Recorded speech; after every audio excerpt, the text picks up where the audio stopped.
এই জন্য আমার মনে হয় এই গুণগুলো যাদের ভেতরে এই দেশে আছে তাদের তালিকা করে করে মোড়ে মোড়ে টাঙিয়ে দেওয়া দরকার। কোন সালেম সান অন্তত কিয়ামতের আগে আর এ দেশে দাঁড় হতে না পারে। যারা আসবে গুণের বাইরে যাদের, তারা আসুক। যারা আল্লাহর শরণে থাকে, যারা সীমা লঙ্ঘন করে না, যারা মহিলা না, কথা বলছে না কেন? কারণ মেয়েরা আসলে সফল হওয়া যাবে না। মেয়ে লোক বাদ দিয়ে আপনি নিয়ে আসেন, তাই বলে আমার চাচা এরশাদের মতো নিয়ে আসলে সমস্যা। সকালে বলবে এক কথা, বিকালে বলবে না আমি বলিনি। আমরা চাই যাদের মাজার সোজা আছে, মাজার শক্ত আছে, এইরকম মানুষ আসুক। আমরা অনেকেই মাঝে মাঝে বলি আল্লাহর আইন চাই, 7 লোকের শাসন চাই না। শব্দটা হওয়া লাগবে যে সালেহ শব্দ আছে। সালেহ শব্দের শাব্দিক অর্থ হচ্ছে শুধু সৎ, শুধু নেক না, যোগ্য। সুতরাং আল্লাহর আইন তো অবশ্যই লাগবে। এই সমাজ যদি পরিবর্তন করা লাগে, 2 নম্বরে যোগ্য এবং সৎ মানুষ লাগবে। এদেশে অনেক সৎ মানুষ কাজ করেছে কিন্তু যোগ্য না, এই জন্য ওই লাইনটাই নষ্ট হয়ে গেছে। আমরা চাই সামনে সৎ হবে একদিকে, 2 নম্বরে যোগ্যতা সম্পূর্ণ হবে। আর এটা তৈরি করার জন্য একটা ফর্মুলা আছে এই দেশে।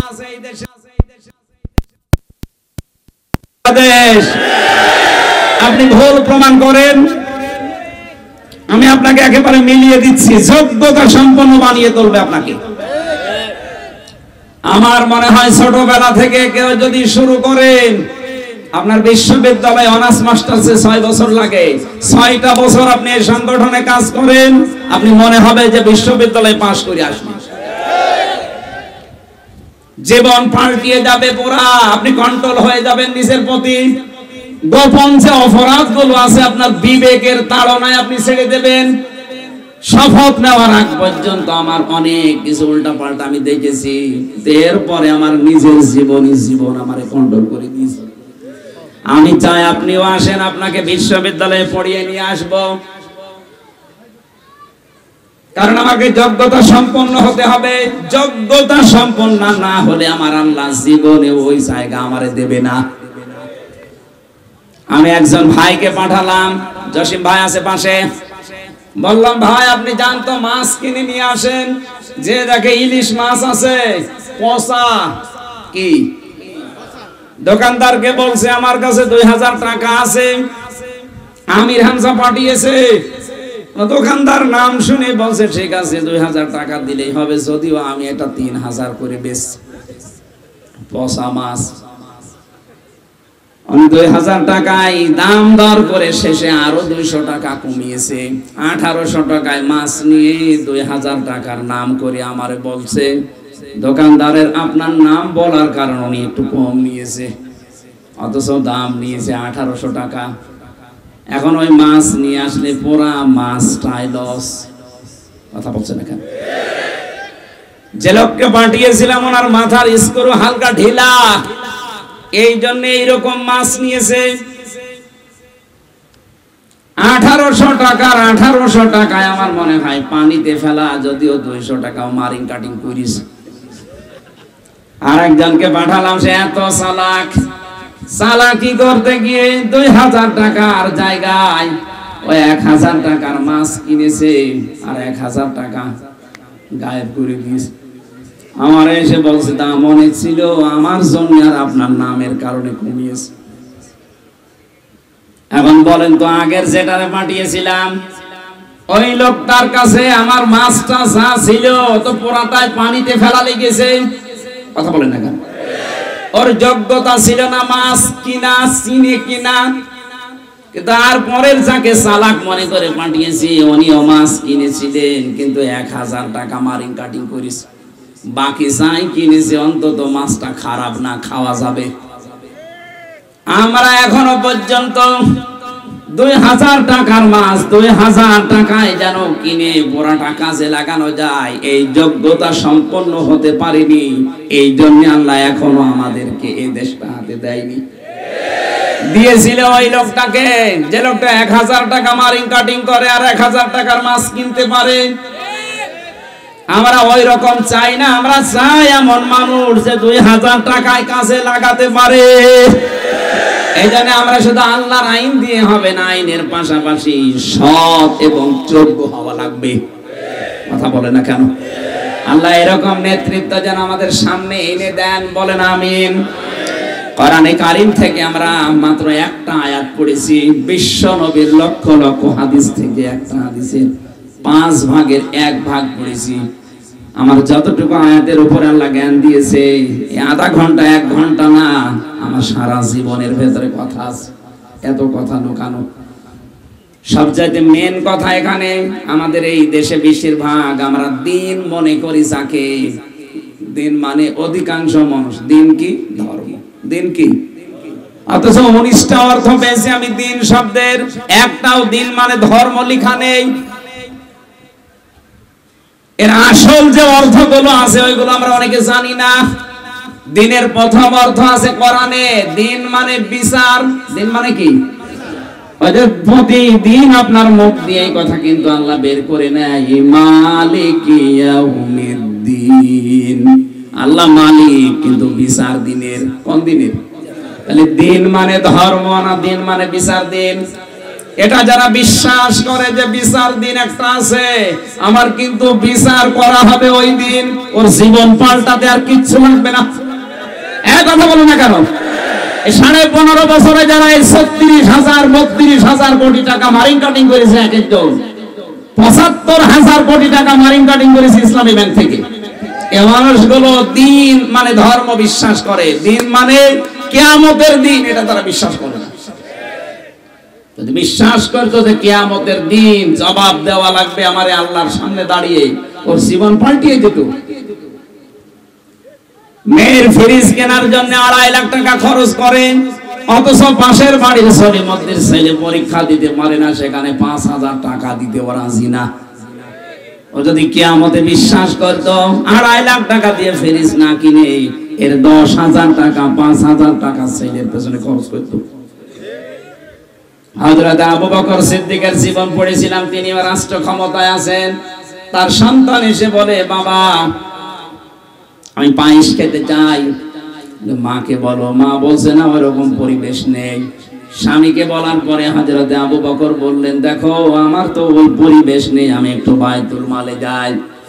বাইতুল মালের যিনি খাজানচি ছিলেন, অর্থমন্ত্রী, বললেন আমাকে আগামী মাসের বেতনটা দিয়ে দাও। বাইতুল মালে যিনি আছেন দায়িত্ব, সেও এরকম ডাক দিয়ে বলে, খলিফা আগামী মাসের বেতন চান, একটু লিখে দেন তো যে আগামী মাস পর্যন্ত আপনি বেঁচে থাকবেন, আগামী মাস পর্যন্ত জনগণ আপনাকে চেয়ারে বসিয়ে রাখবে, ওইটা একটু লিখে দেন, তারপরে আগামী মাসের বেতন দেব। আমার মনে হয় এই দেশে যত দায়িত্বশীল মানুষ ছিল, 1628 জন মানুষ চেয়ারে বসে দায়িত্ব পালন করেছে। এই প্রত্যেকটা মানুষ যদি যিনি পালিয়েছে ওনার কাছে এইরকম কথা বলতে পারতো, এই দেশটা দাঁড়িয়ে যেত। দেশটা পুরো ফোকলা হয়ে গেছে।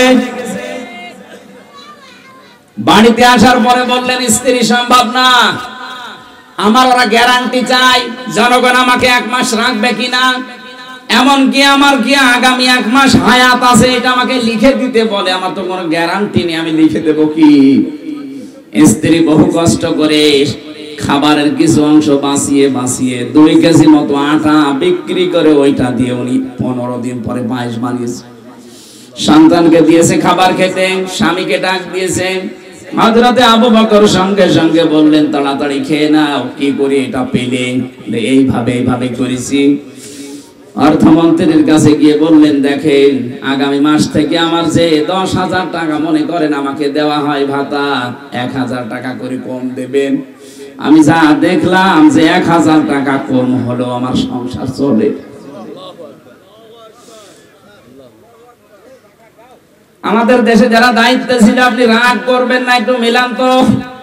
এই মানুষগুলো যদি সত্যি আমরা এরকম পেতাম, এই 15 বছর যারা ছিল দেশটা মিনি জান্নাত বানিয়ে ফেলতে পারত। মাওলানা মতিউর রহমান নিজামী রাষ্ট্রের দায়িত্ব পালন করার পরে বাজেট যা ছিল ওই মন্ত্রণালয়ে, নিজের মন্ত্রণালয়ে সব শেষ করার পরে ওই টাকা যেগুলো উদ্বৃত্ত ফেরত দিয়েছে পৃথিবীর ইতিহাসে আমার মনে হয় এটাই প্রথম। এরপরও দলিল চান যে কাকে কাকে কাকে কাকে, মানে আপনি টের পাচ্ছেন না কাকে? আবার নাম ধরে বলা লাগবে আপনার কাছে। 15.5 বছর কোথা থেকে কোথায় গিয়েছেন আমাদের কুষ্টিয়ার এই দুইজন নাম করা মানুষ, বলেন তো? তারা যদি হযরতে আবু বকরের ওই নিয়মটা মানতো, দিন মানে যদি বিশ্বাস করতো যে বিচার দিন, কিয়ামতের দিন আমারও একদিন বিচার হবে, তাদেরও আচরণ আবু বকরের মতো হয়ে যেত। যারা এটা বিশ্বাস করে তাদের জীবন ঠিক ওই রকম কায়দায় চলছে। এই জন্য দিন মানে ধর্ম না, দিন মানে প্রথম অর্থ কিয়ামতের দিন, এটার দৃঢ় বিশ্বাস নিয়ে আসা লাগবে। 2 নম্বরে দিনের অর্থ আমি বেশি, দিন মানে আনুগত্য। 3 নম্বরে বেশি, দিন মানে জীবন ব্যবস্থা। 4 নম্বরে বেশি, দিন মানে রাষ্ট্রীয় বিধান। এটা আজ আমরা অনেকে এখনো ক্লিয়ার না। এটা ফেরাউন ক্লিয়ার ছিল। ফেরাউন জাতির লোককে বলেছিল, ক্বালা ফিরআউনু যারুনি আকতুল মূসা ওয়ালিয়াদউ রাব্বা ইন্নী আখাফু আইয়ুবাদদিলা দীনাকুম ইলা আখির আয়াত। সূরা মুমিনের 26 নম্বর আয়াতের প্রথম অংশে আছে, ফেরাউন বলেছে আমাকে ছেড়ে দাও, আমি মূসাকে হত্যা করব। সে তার রবকে ডাকুক, আমি ভয় পাচ্ছি, আমি আশঙ্কা করছি সে আমার রাষ্ট্রের যে নিয়ম নীতি পাল্টিয়ে ফেলবে। তাহলে দিন মানে রাষ্ট্রের নিয়ম নীতি। যারা এই কথা বুঝে ফেলেছে যেই মানুষগুলো, তারাই কিন্তু এই মানুষগুলোকে আর উপরে উঠতে দেয় না। যারা জানে যে দিন মানে রাষ্ট্রীয় বিধান, অনেকেই জানিয়ে দেশে এটা যদি যারা একামতে দিনের দায়িত্ব পালন করে, এরা যদি সত্যি এই জায়গায় আসতে পারে, এখানেই এসে আগে নামাজ পড়ার নিয়ে আসবে না, রোজা রাখা নিয়ে আসবে না, ওরা আল্লাহর বিধান কায়েম করে বানানো নিয়ম নীতি পাল্টিয়ে ফেলবে। দিন মানে ধর্ম, দিন মানে না, দিন মানে ধর্ম নয়। আমি যে অর্থগুলো বলছি দেখেন তো ধর্ম আছে কিনা। দিন মানে 1 নম্বরে কিয়ামতের দিন, দিন মানে 2 নম্বরে আনুগত্য, 3 নম্বরে জীবন বিধান, 4 নম্বরে রাষ্ট্রীয় বিধান, 5 নম্বরে ইবাদত, 5 নম্বরে কি, 6 নম্বরে একেবারে আত্মসমর্পণ করা। পুরা কোরআন শরীফে 19টা অর্থে আমি দিন পেলাম। প্রত্যেকের জন্য আলাদা আলাদা দিন আছে। এই যে গাছের দিন আছে, আল্লাহ আয়াতে তাই জানিয়েছেন, আফা গায়রা দীনিল্লাহি ইয়াবগুন ওয়ালাহু আসলামা মান ফিস সামাওয়াতি ওয়াল আরদ তাওআন ওয়া কারহা ওয়া ইলাইহি ইরজাউন। তোমরা কি আল্লাহর দিন বাদ দিয়ে, আল্লাহর নিয়ম নীতি জীবন ব্যবস্থা, আল্লাহর আইন বাদ দিয়ে পৃথিবীর অন্য কিছু তালাশ করো নাকি? অথচ আসমান জমিনে যা আছে সব আল্লাহর বিধানের সামনে ইচ্ছায় অনিচ্ছায় তারা মাথা নত করে দিয়েছে। এতে গাছের দিকে তাকান, বিকাল হতে হতে দেখবেন লম্বা করে একটা ছায়া ফেলে দেবে। এক কথা বলছেন না কেন? আপনি তাকিয়ে থাকেন, দেখেন ওরা কেউ কি কানে কানে বলে দিচ্ছে। সন্ধ্যা যখন নামবে, আসরের পর থেকে দেখবেন নিজের ছায়াটা লম্বা করে আমার আল্লাহকে একটা সেজদা দিয়ে, এইটা ওর দিন। হাঁস মুরগি গুলো সন্ধ্যা লাগার সঙ্গে সঙ্গে নিজের ঘরের দিকে ছুটতে থাকে, এইটা তার দিন। যাকে যেই বিধান আল্লাহ শিখিয়েছেন ওইটাও পালন করে যাচ্ছে, তারা মানতে বাধ্য। সূর্য পর্যন্ত শুধুমাত্র মানুষ আর জিন, এদেরকে আমার আল্লাহ দিন দিয়েছেন কিন্তু মানতে বাধ্য করেননি। মানতে বাধ্য করলে আপনার জন্য জান্নাত আর জাহান্নাম এটা থাকতো না। আপনি মানতে বাধ্য না, কিন্তু যদি মেনে নিতে পারেন তাহলে আপনি জান্নাতি, না মানলে জাহান্নামী। এজন্য আমরা চাই ইচ্ছায় হোক অনিচ্ছায় হোক, ওরা যেমন সবাই আল্লাহর বিধান মেনে শান্তিতে আছে, এক গাছ আর এক গাছকে মেরে ফেলেছে কোনোদিন শুনেছেন?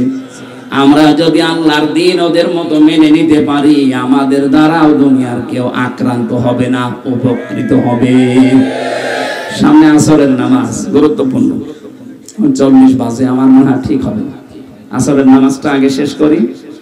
আর আপনারা বললাম যে আরো আগে তুলে দেন, অথবা আসরের নামাজ পড়ে যদি তুলতেন তাও মাগরিব পর্যন্ত 1 ঘন্টা 15 মিনিট সময় থাকতো। এই সময়টা আসলে গরমে এভাবে হয় না। আগামীতে কোনো জায়গায় নিয়ে আসলে দিনের বেলায় তাহলে আসর থেকে মাগরিব এই সময় দেবেন, আর রাতে দিলে এশার পরে দেবেন। আমার কয়েকটা অনুষ্ঠান এখনো সামনে আছে, ওই সময় ইনশাআল্লাহ কথা বলবো। আল্লাহুম্মা আমিন।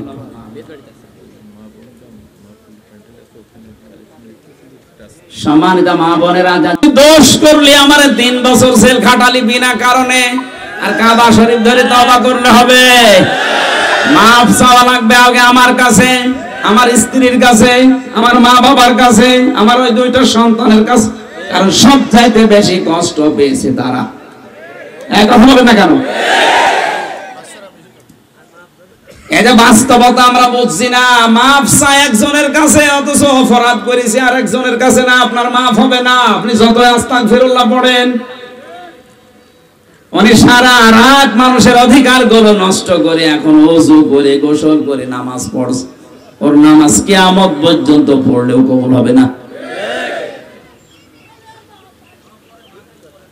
24 সাল পর্যন্ত মনে করলাম আল্লাহ তোমার কোরআনের আয়াতের এই তো শেষ হয়নি। সূরা আনআম 44 নম্বর আয়াত পরের অংশেই তুমি জানিয়েছো যেটা কই ওটা তো দেখি না, ওটা দেখতে কি কিয়ামত হয়ে যাবে নাকি? অথচ দেখতে পেলাম হাত্তা ইযা ফারিহু বিমা উতু, এই হাত্তা ইযা ফারিহু বিমা উতু, আমি তাদেরকে যা দান করেছিলাম, এই ক্ষমতা, এই শান্তি, এই প্রভাব প্রতিপত্তি, এই টাকা পয়সা, এগুলো পাওয়ার পরে যারা আনন্দে আত্মহারা হয়ে মেতেছিল, আখাযনাহুম বাগতাতান, হঠাৎ করে আমি আল্লাহ নিজে তাদেরকে ধরলাম। আপনি মেলান তো, এই 15.5 বছর পরে আমার আল্লাহ নিজে তাদেরকে ধরেছেন। এটা শুধু ছাত্র জনতার কাজ না, আখজ না, আমি আল্লাহ ধরেছি হোম তাদেরকে বাগতাতান, হঠাৎ করে। এই যে হঠাৎ করে ধরার পরে কি হয়েছে? ফাইদা হুম মুবলিসুন, তারা হতাশ হয়ে পড়েছে, তারা নিরাশ হয়ে গেল তাদের জীবনের উপরেও। আপনি তাকান, এরা যে নিরাশ, এর বাস্তব প্রমাণ এই দরবেশ নিজের জীবন বাঁচাতে দাড়ি পর্যন্ত কেটে ফেলেছে। মোবিলিসন মিলে যাচ্ছে না, এটার বাস্তব প্রমাণ এই কালামানিক নিজের জীবন বাঁচাতে কলা পাতায় পর্যন্ত শুয়েছিল, ওর বিসিও উড়ে গেছে। এখন সংসার আর মনে হয় ওর হবে না, বিসি না থাকলে সংসার হবে? আমি যে 5টা কথা বলছিলাম একটা একটা করে, আল্লাহ রাব্বুল আলামিন বলেন এই পৃথিবীর ময়দানে যারা আল্লাহর শরণ থেকে গাফেল হয়ে যায়, যারা নিজের মন মতো কাজ করে, যারা সীমা লঙ্ঘন করে, এরা নেতৃত্ব দেওয়ার গুণাবলী হারিয়ে ফেলেছে। সুতরাং আগামীতে এই দেশে কোন জালেম, কোন সীমা লঙ্ঘনকারী, কোন মহিলা, যে 5টা গুণ বলছিলাম, আল্লাহর শরণ থেকে যারা গাফেল, যারা মন যা চায় তাই করে, এইরকম মানুষ যেন এদেশের নেতৃত্বে আসতে না পারে। কথা বলে না কেন? এ নিষেধ কার? নাকি আমি নিজে নিজে নিষেধ করছি? এবার আপনার বিবেকে কি বলে, ইমানে কি বলে আপনি দেখেন। এগুলো নেতৃত্বে আসতে পারবে না। আল্লাহ পাক বলেন 5টি গুণাবলী লাগবে পৃথিবীতে নেতৃত্ব দিতে হলে, আর 5টা বদ অভ্যাস থেকে নিজেকে বাঁচানো লাগবে। এ দেশটা স্বাধীন হওয়ার পর থেকে 53 বছর, একটু মিলান তো, এই 5টা গুণ কাদের ভেতরে পাওয়া যায়, আর যে বদ অভ্যাস আছে 5টা কাদের ভেতরে পাওয়া যায়? 1 নম্বরে কোরআনে কারীম জানিয়েছে, কেউ যদি নেতা হতে চায় তার জ্ঞান থাকা লাগবে। এটা তো আমি বানালাম নাকি? আল্লাহ পাক বলেন ক্বালা ইন্নাল্লাহা আসতাফাহু আলাইকুম ওয়া যাদাহু বাসতান ফিল ইলমি ওয়াল জিসম ইলা আখির আয়াত। সূরা বাকারা 2 নম্বর পারা 19 নম্বর পৃষ্ঠার 14 নম্বর লাইনে 247 নম্বর আয়াতের মাঝের অংশে আছে। এটা তাফসীরে মুনিরের ভেতরে পাবেন। আল্লাহ পাক বলেন অবশ্যই যে মানুষগুলো জ্ঞান অর্জন করে, বিশেষ করে গভীর জ্ঞান, এই গভীর জ্ঞান, এই শব্দের ভেতরে দুনিয়া এবং আখিরাত দুই জগতের জ্ঞানই অন্তর্ভুক্ত। এরপরে আপনাকে শারীরিকভাবে সক্ষম হওয়া লাগবে। তাহলে দুইটা গুণ আয়াতের ভেতরে আল্লাহ আমাদের জানালেন, হে নবী, যারা নেতৃত্ব দিতে চায় দুনিয়ায় তাদেরকে সুগভীর জ্ঞানের অধিকারী হওয়া লাগবে। দুই নম্বরে তারা শারীরিকভাবেও ফিটনেস লাগবে। এবার আপনি মিলান, এই 53 বছরে মিলান। অনেকেই প্রশ্ন করে দুনিয়া এবং আখিরাতের যে জ্ঞান, এটা অর্জন করতে হলে তো উভয় জগতে পড়াশোনা করা লাগবে, উভয় লাইনে। হায়, দুই জগতের জ্ঞান যাদের নেই তাদের নেতা আপনি মানলে নিজেও জাহান্নামে যাবেন, সে যেমন যাচ্ছে। অন্ধ মানুষকে যদি বলা হয় ভাই আমাকে একটু পথ দেখান, ও যেমন খাদে পড়বে আপনাকেও খাদে ফেলবে। এই জন্য জ্ঞান থাকা লাগবে, এটা আলো। এটা তার কাছে থাকলে সে দেখিয়ে দেখিয়ে গিয়ে আপনাকে আল্লাহর বানানো বাগান জান্নাতে নিয়ে যেতে পারবে। অনেকে প্রশ্ন করে দেশে যারা একামতে দিনের দায়িত্ব পালন করে এদের তো অধিকাংশ গুলো জেনারেল শিক্ষিত, তাতে কি হয়েছে? আপনি ডাক্তার শফিকুর রহমান আমির জামাতের দিকে তাকান, অধ্যাপক মুজিবুর রহমান রাজশাহী, ডাক্তার আব্দুল্লাহ মোহাম্মদ তাহের কুমিল্লা, অধ্যাপক মিয়া গোলাম পরোয়ার, এই যে নামগুলো বললাম, জীবনে কোনোদিন মাদ্রাসার বারান্দায় যায়নি। আমার যতটুকু তাদের সাথে মিলামিশা আছে, আমি যতটুকু তাদের সাথে মিশেছি, আপনি মাদ্রাসায় এই দেশে কোন হুজুর আছে, কোন আলেম আছে অধ্যাপক মিয়া গোলাম পরোয়ারের কাছে, অধ্যাপক মুজিবুর রহমান স্যারের কাছে নিয়ে যান তো দেখি, কোন হুজুর আছে নিয়ে যান। কোন লাইনে পড়বেন আপনি তার কাছে? আপনি তো বলেন যে উভয় জগতে জ্ঞান আলা মানুষ পাওয়া যায় না, যে যাদের নাম বললাম এরা কি গ্রহে অন্য গ্রহে থাকে নাকি? সুতরাং এই মানুষগুলোকে নির্দ্বিধায় অনুসরণ করা যায়, কারণ এরা উভয় জগতে জ্ঞানী। দুনিয়ার লাইনে আখিরাতের লাইনে দুইটা লাইনে তাদের সমান তালে জ্ঞান আছে। যেমন অপারেশন করে মানুষের পেট চিরে, ঠিক মানুষের এই মেধা অপারেশন করতে পারে। আর একটা কথা মুক্তার মতো, খায়রুন নাস মাইয়ানফাউন নাস। সেদিন চুয়াডাঙ্গাতে এসে হাদিসটা বলেছিলেন আমিরে জামাত, পৃথিবীতে উত্তম মানুষ আল্লাহর কাছে ওই লোকটা যে লোকটা মানুষের উপকার করছে এবং করবে। শব্দের দিকে খেয়াল করেছেন, খায়রুন নাস মাইয়ানফাউন নাস। নবীজি কিন্তু মাইয়ানফাউল মুসলিমুনা বলেননি, যে যারা মুসলমানের উপকার করে, যারা মুসলমানের কল্যাণ করে তারা আল্লাহর কাছে উত্তম না। খায়রুন নাস মাইয়ানফাউ, এটা মুজারে, বর্তমান ভবিষ্যৎ, প্রেজেন্ট ফিউচার। দুনিয়ায় যারা মানুষের উপকার করছে এবং ভবিষ্যতেও করবে। এই হাদিসটার বাস্তব প্রমাণ আমরা ডাক্তার শফিকুর রহমানের জীবনে দেখতে পাচ্ছি। 5 আগস্টের পর থেকে আপনি তাকান, এই 2-2.5 মাস হয়ে গেল লোকটা বসে আছে। কোথায় কোন ধর্মের মানুষ উনি দেখে না, শুধু মানুষ হলে সেখানে এগিয়ে যাচ্ছে। এদেশে মানুষ আর নেই। কই সবাই তো আমরা এই হাদিসটা মানতে দেখি না। হাদিসের সুগভীর যে জ্ঞান উনি ওখান থেকে নেওয়ার পরে বাস্তব জীবনে তার প্র্যাকটিক্যাল লাইফে মিলিয়েছে। এজন্য হাদিস অনুযায়ী বলতে পারি উনি আল্লাহর কাছে উত্তম মানুষ। আপনিও আসেন, আপনিও হয়ে যাবেন। আপনার দ্বারা হয়তো নিজের আত্মীয় স্বজন, নিজের দলীয় লোক, নিজের জাতির লোক হয়তো উপকার পায়, কল্যাণ হয় তাদের। সামগ্রিক ভাবে মানুষ পদবাচ্চা যারা বিবেচিত, সবার কাছে এগিয়ে যাওয়ার মতো মন তৈরি করা অনেক কঠিন। এটার জন্য জ্ঞান লাগে, শক্তি লাগে। 64 বছর বয়স মুরব্বী মানুষ এখনো বলছে আমি যুবক। আপনি দেখেছেন তার কাজকর্ম। এই জন্য আমাদের নেতা যারা হবে সামনে, সে যে দল করুক না কেন, নেতা হতে হলে তার জ্ঞান লাগবে দুনিয়া এবং আখিরাতের, এবং তার শক্তি লাগবে। কথা বলছেন না কেন? 2 নম্বরে কেউ যদি নেতা হতে চায়, সে জালেম হলে সে নেতৃত্ব দিতে পারবে না। এটা আমি বানালাম। সূরা বাকারা 1 নম্বর পারা 18 নম্বর পৃষ্ঠার 5 নম্বর লাইনের 124 নম্বর আয়াতে আছে, ওয়া ইযিবতালা ইব্রাহিমা রাব্বুহু বিকালিমাতিন ফাতাম্মাহুন্না।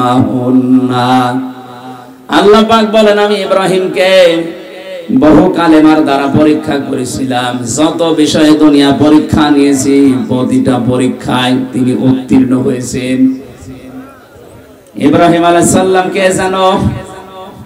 জাতির পিতা। কে? এটা বলতে কি ভয় আছে আমাদের? না, কারণ আল্লাহ বানিয়ে দিয়েছেন তাকে। মিল্লাতা বিকুম ইব্রাহিমা হুয়া সাম্মাকুমুল মুসলিমিন। সূরা হাজের 78 নম্বর আয়াতের মাঝের অংশে আছে, আল্লাহ বলেন, জাতির পিতা হিসাবে আমি ইব্রাহিমকে সিলেক্ট করলাম, কারণ তিনি তোমাদের নাম মুসলমান রেখেছেন। সুতরাং আমরা যদি মুসলিম দাবি করি, আল্লাহর ঘোষণা, আমাদের জাতির পিতার নাম ইব্রাহিম। কথা বলে না কেন? পিতা হিসাবে যে 11টা থেকে 13টা কাজ সন্তানের জন্য করা লাগে, তার প্রথম কাজ হচ্ছে একটা নাম রাখা। তিনি এমন পিতা, এমন একটা সুন্দর অর্থবোধক নাম রেখেছেন, মুসলিম, আত্মসমর্পণকারী। আমরা এখানে অনেক বাবা আছে, এমন এমন নাম সন্তানের রাখি, শয়তান নাম শুনে হাসে আল্লাহ। এটা নাম হলো, একজনের নাম শুনে নাকি কে বলেছে ওর এক নমরুদ পয়দা হওয়া। সে যাই হোক, বলেন তো, একটা মুসলমানের নাম শুনে যদি বলে নমরুদ পয়দা হয়েছে, আমরা এরকম নাম রাখতে রাজি আছি না। আমাদের নাম থাকবে হয় আল্লাহর সাথে মিল করে, যে আব্দুল গফুর, নাই রসুলের নামের সাথে মিল থাকবে, নাই সাহাবীদের নামের সাথে, অথবা এমন নাম রাখবেন যেটা অর্থবোধক। এক কথা বলে না কেন? সুতরাং বাবা হয়ে শুধু জন্ম দিয়ে ছেড়ে দিয়েছে, নামও রাখতে পারেন না, একটা নাম অর্থবোধক রাখবেন। সেদিন কুষ্টিয়ায় দেখলাম একজন লিখে রেখেছে দোকানের সামনে, মেহাদ স্টোর। কি লিখেছেন? আমার ছেলের নাম। ছেলের নাম মেহাদ। মেহাদ মানে জাহান্নামের নিকৃষ্ট জায়গা। হুজুর কোরআন শরীফ পড়তেছে, পেয়েছে বিসাল মেহাদ। আরে শয়তান, এরকম উল্টা পাল্টা নাম যেন আমরা না রাখি। বিসাল মেহাদ পড়িয়েছে, মনে কাছে কোরআনে আছে, ছেলের নাম রেখেছি। আরে ভাই, জিজ্ঞাসা করবি তো এটা মানে কি? জাহান্নামের নিকৃষ্ট জায়গার নাম মেহাদ। এবার আসেন প্রশ্নে।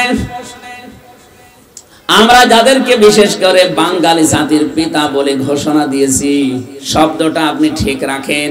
বাঙালি শুধু বাংলাদেশে বাস করে না, এটা ভারতেও আছে। আপনি মণিপুরে যান, সেখানেও বাঙালি পাবেন, বাংলায় কথা বলছেন। আমি এই যে আসামে গিয়েছিলাম, সেখানেও বাংলায় কথা বলছে। কোচবিহারে গিয়েছিলাম, বাংলায় কথা বলছে। তারাও তো বাঙালি। আপনি যে বলেন তো আপনার জাতির পিতাকে, আপনি যারে বাঙালি জাতির পিতা চাপিয়ে দিচ্ছেন, ও মানবে? এক কথা বলেন না কেন? দ্বিতীয় নম্বর যে শব্দ বলা হয়, 1000 বছরের শ্রেষ্ঠ বাঙালি না। এই বাঙালি জাতি কি 1000 বছর থেকে আসতেছে? কোথায় পেয়েছেন ভান্ডার? আর বাকি গুলো তো আমি নাই বললাম, একটাও ঠিকছে না। জোর করে যাকে জাতির পিতা হিসাবে আমরা চালিয়ে দিতে চাই, আল্লাহ তাকে বানায়নি, রাসূলুল্লাহ বানায়নি, বানিয়েছি আমি। আমার কথা মানুষ মানবে? মানুষ কি বাধ্য নাকি? কথা বলেন না কেন? সুতরাং দেশের জন্য যারাই কাজ করেছে, এদের সম্মান আছে। তাহলে একজনকে ক্রেডিট দেওয়া ঠিক না। এই যে একক সিদ্ধান্তে একক মানুষকে উপরে তোলার জন্য যারা চেষ্টা করে, আল্লাহ তাদেরকে এত নিচে নামায়। আগস্টের 5 তারিখের বিকাল 5টা বাজতে বাজতে আমার মনে হয় আল্লাহ সব দেখিয়ে দিয়েছে। যদি আপনার না বোঝার ভান করে থাকেন, মাহফিলের পরে একটু আসেন, কানে কানে বলছি, ঠিক আছে? তাহলে বুঝলাম হযরত ইব্রাহিম আলাইহিস সালামকে আল্লাহ 50টা পরীক্ষা করেছিলেন, আয়াতের তাফসীরে আছে। প্রতিটি পরীক্ষায় তিনি পাস। আল্লাহ খুশি হয়ে বললেন, কলাম ইন্নী জাইলুকা লিন-নাসি ইমামা, হে ইব্রাহিম আমি তোমাকে জাতির জন্য নেতা বানিয়ে দিলাম। কোন জাতি? মানব জাতি। আল্লাহ কিন্তু লিল মুসলিমিনা ইমামা দেয়নি যে মুসলমানদের ইমাম আপনি, না, লিন-নাস। আপনি কি মানুষ না? আল্লাহকে বিশ্বাস করিয়ে কথা বলেন, রাসূলুল্লাহকে বিশ্বাস করিয়ে কথা বলেন, অথচ বিশ্ব নবী মুহাম্মদ রাসূলুল্লাহর উপরে যে কোরআন আল্লাহ নাযিল করলেন, সেখানে আল্লাহ জানিয়েছেন ইব্রাহিমকে আমি মানব জাতির নেতা বানিয়েছি। আপনি মানুষ হিসাবে দাবি করেন, ইব্রাহিমের আদর্শ মানেন না, আপনি মানুষ না, অন্য কিছু। হযরত ইব্রাহিম সঙ্গে সঙ্গে বলেছিলেন, ক্বালা ওয়া মিন যুররিয়াতি, আল্লাহ নেতা হওয়ার যোগ্যতা, নেতৃত্ব দিতে পারা, এটা কি শুধু আমি পেলাম নাকি আমার বংশধর, আমার যারা সন্তানাদি আসবে দুনিয়ায় তারাও নেতা হতে পারবে? আল্লাহ সাফ জবাব দিয়েছেন, ক্বালা লা ইয়ানালু আহদিজ যালিমিন। একটু ভালো করে শুনুন, ইয়ানালু এটা মুজারে, বর্তমান, ভবিষ্যৎ, প্রেজেন্ট, ফিউচার। আল্লাহ বলেন কোন জালেমের জন্য এখন যেমন কোন ওয়াদা নেই, কিয়ামত পর্যন্ত কোন জালেম নেতা হতে পারবে না। এ ওয়াদা কার? বলেন। অতর 15.5 বছরে দেখেছি, এই সারা দেশের কথা বাদ দিলাম, বাংলাদেশের দিকে তাকান, এই জেলার দিকে তাকান, যে যত বড় জুলুম করেছে সে তত বড় নেতা। আল্লাহ বলেন জালেমের জন্য নেতা হওয়াই জায়েজ নেই। আল্লাহর ঘোষণা মানে না, এজন্য আল্লাহ নিজে তাদেরকে এমন ভাবে ধরেছে, দুপুরের খাবার খাওয়ার সময় দেয়নি। তাহলে ফতোয়া বের হয়েছে এটা যে জালেম নেতা হতে পারবে না, ওদের জন্য নেতৃত্ব দেওয়া অবৈধ। আজকে থেকে সামনে যারা আসবে, কেউ যদি জালেম বলে প্রমাণ হয়, তার নেতৃত্ব মানা। আরো জোরে বলেন। 3 নাম্বারটা থাক, একটু ঝামেলা আছে, আগে সবগুলো শেষ করি, পরে যাওয়ার সময় বলেছিল। 3 নম্বরে নবীজি আল্লাহর কোরআন থেকে জানিয়েছেন নেতা হতে পারবে না মহিলারা। এটা আমি বানিয়েছি নাকি? সূরা নেসা 5 নাম্বার পারার 2 নাম্বার পৃষ্ঠার 11 নাম্বার লাইনে 34 নাম্বার আয়াতের প্রথম অংশে আছে। এত দলিল দিয়েও যদি আপনার মন খারাপ হয়, আমার মনে হয় আপনার বিবেকের উপরে কুকুরে পোশাক করবে। আর কি দলিল দেওয়া যায় বলুন তো? কোরআনের উপরে কোন দলিল আছে? আমি আয়াত, পারা, পৃষ্ঠা, লাইন, রুকু কোন অংশে আছে তাও বলছি। তাফসিরে ফি জিলালিল কোরআনে আছে। আল্লাহ বলেন মেয়েরা হবে পুরুষের আজ্ঞাবহ, আর পুরুষ হবে এই পৃথিবীর নেতা। আর রিজালু কাওয়ামুনা আলান নিসা। এই আয়াতের তাফসিরে বিশ্বনবী নিজে একটা হাদিস জানিয়েছেন। আলান নবিয়্যু সাল্লাল্লাহু আলাইহি ওয়াসাল্লাম লা ইউফলিহা কওমুন, ওই জাতি কখনো সফলতা অর্জন করতে পারছে না, পারবে না। ইফলিহার আগে লান আছে, নবীজি গ্যারান্টি দিচ্ছেন কখনো সফল হতে পারে না ওই জাতি, পারবেও না যে জাতির নেতা কোন মহিলা। আমার মনে হয় নবীর এই হাদিস 100% সত্য আমরা বিশ্বাস করি, এজন্য 53 বছরে আমাদের উন্নতি নেই। সামনে যেন কোন মহিলা অন্তত চেয়ারে আসতে না পারে, পুরুষ আসবে, কিন্তু পুরুষের ভেতরে জ্ঞান থাকা লাগবে, দুনিয়া আখিরাতের শক্তি থাকা লাগবে। জালেম হলে চলবে না, সীমা লঙ্ঘনকারী হলে চলবে না। আল্লাহর সীমা থেকে যদি কেউ ছিটকে চলে যায় অন্যদিকে, তাকে নেতা মানা জায়েজ নেই। এটা আছে সূরা শুআরা 19 নাম্বার পারার 12 নাম্বার পৃষ্ঠার 5 নাম্বার লাইনের 151 নাম্বার আয়াতে, ওয়ালা তুতিউ আমরাল মুসরিফিন, আল্লাহ বলেন তাদের অনুসরণ করা যাবে না, তাদের নেতৃত্ব মানা যাবে না। যে মানুষগুলো ইসরাফ করে, যারা সীমা লঙ্ঘন করে, যারা এই পৃথিবীর ময়দানে যারা সবচাইতে বেশি সীমা লঙ্ঘন করেছে, আমি 25টা নবীর জীবনী পড়েছি কোরআনে। অধিকাংশ নবী যারা জাতির লোকেরা ছিল, তারা সীমা লঙ্ঘন করার কারণে ধ্বংস হয়েছে। এজন্য সামনে কোন সীমা লঙ্ঘনকারী, ইসরাফকারী, যারা অপব্যয় করে, অপচয় করে, এমন কোন মানুষ যেন আসতে না পারে, খেয়াল রাখা লাগবে। 5 নম্বরে ওই লোকটা নেতা হতে পারবে না যেই লোকটা আল্লাহর শরণ থেকে গাফেল হয়ে জীবন চালায় এবং নিজের মন মতো কাজ করে। এটা সূরা কাহফের 28 নম্বর আয়াতে আছে, ওয়ালা তুতিউ মান আগফালনা কলবাহু আন যিকরিনা ওয়াত্তাবা হাওয়াহু ওয়া কানা আমরুহু ফুরতা। যে লোকটা আমার শরণ থেকে গাফেল হয়ে গেছে, তাকে অনুসরণ করা যাবে না। আল্লাহর শরণ থেকে কোন মানুষ যখন গাফেল হয়ে যায়, এটা আছে সূরা আনামের 44 নম্বর আয়াতে। আল্লাহ পাক বলেন ওই মানুষগুলোর যত নিয়ামত আছে শান্তি দেওয়ার জন্য, এগুলো বেড়ে যায়। ফালাম্মা নাসু মা যুকিরু বিহি ফাতাহনা আলাইহিম আবওয়াবা কুল্লা শাই। এদিকে দেখেন, আজান হোক, একজন জবাব দিয়ে দেন।